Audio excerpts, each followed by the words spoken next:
আজ হাইকোর্টে যেটা হলো তোমাদের সামনে বলার চেষ্টা করছি।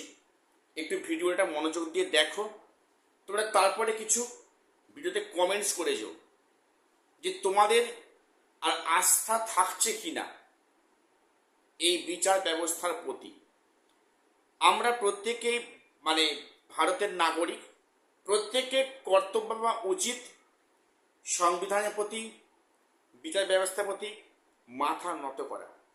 আমরা এখনো শ্রদ্ধা করছি বা এরপরও শ্রদ্ধা করব, কিন্তু বাস্তবটা বড় কঠিন জায়গা। দেখো, আজকের কলকাতা হাইকোর্টে কেসটা উঠেছিল বিচারপতি অমৃতা সিনহা ম্যামের বেঞ্চে। এই কেসটা কিন্তু গত বছর 15ই জুলাই 2025, 15ই জুলাই 2025 এই মামলা কলকাতা হাইকোর্টে ওঠে। আজকের 3 আগস্ট, অর্থাৎ 1 বছর কয়েকদিন অতিক্রান্ত হয়ে গেছে।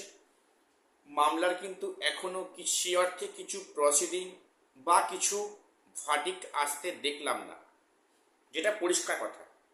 অথচ কোনো সমাজ বিরোধী কোনো ক্রিমিনালের জামিন হতে না কয়েক মিনিট লাগে, 1 ঘন্টাও লাগে না।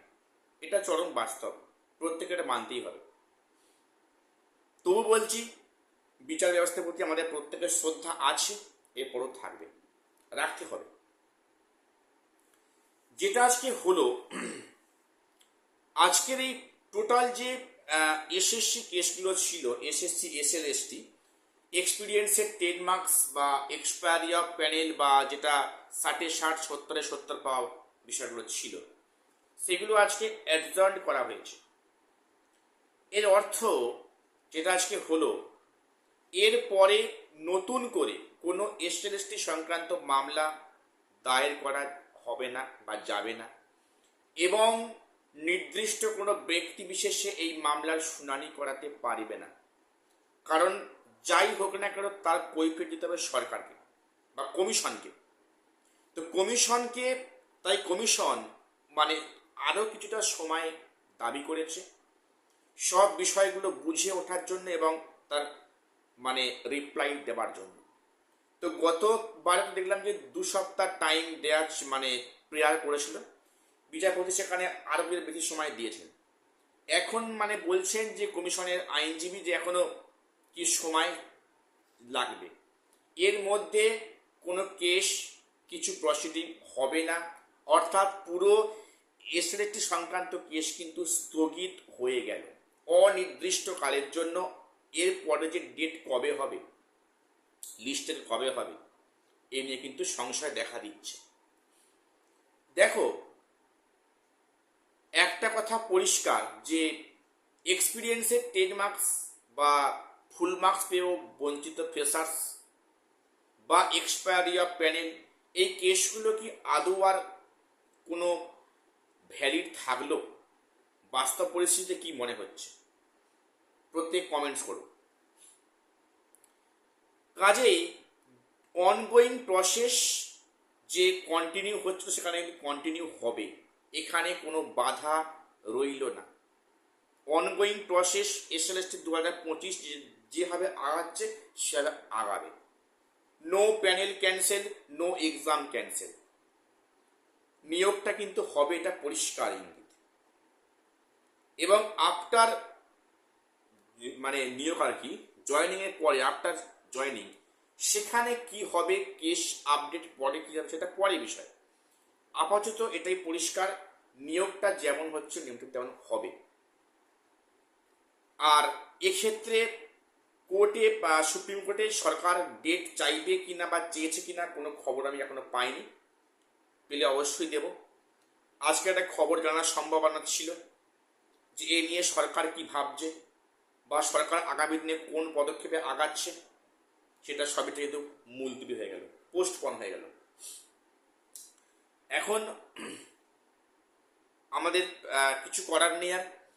এখন আপাতত দেখা যাচ্ছে সরকার কিভাবে নিয়োগটা সম্পূর্ণ করে, চলতি নিয়োগ প্রক্রিয়া। আর এর মাঝে বলে রাখি যে পূজার আগে নাকি 3rd এসএলএসটি বিজ্ঞপ্তি আসছে, সেটা আমি অনেক চ্যানেল বা মিডিয়াতে দেখলাম। তবে আমি এটা নিয়ে ভিডিও করছি না, কারণ এটা সত্যি বাস্তবসম্মত কিনা বা সত্যি বিষয়টা কি সঠিক কিনা আমি এখনো বলতে পারছি না। যেখানে সেকেন্ড এসএলএসটি প্রক্রিয়াটা শেষ হতে হতে মনে হয় এই সালও প্রক্রিয়ার, তার মধ্যে থার্ড এসএলএসটি বিজ্ঞপ্তি পরীক্ষা নেওয়া জানি না সম্ভব হবে কিনা। অনেকে বলছেন যে পূজার মধ্যে হয়তো থার্ড এসএলএসটি বিজ্ঞপ্তি প্রকাশ হবে। সেটা সরকারের উপর নির্ভর করছে, সরকার কি দৃষ্টিভঙ্গিতে আগামী দিনে আগাতে চাইছে বা আগাবে, সেটা সরকারের বিষয়, সেটা সরকার দেখবে। তবে আমাদের একটাই নিবেদন সরকারের কাছে বা মাননীয় মুখ্যমন্ত্রীর কাছে, যে 2025 এসএলএসিটা যত তাড়াতাড়ি সম্ভব নিয়োগটা হোক। বিশেষ করে যারা গ্রুপ সি গ্রুপ ডি আছেন, বিনা বেতনে আছেন, কষ্টের মধ্যে আছেন, তাদের দিকটা একটু ভাবনা চিন্তা করা হোক।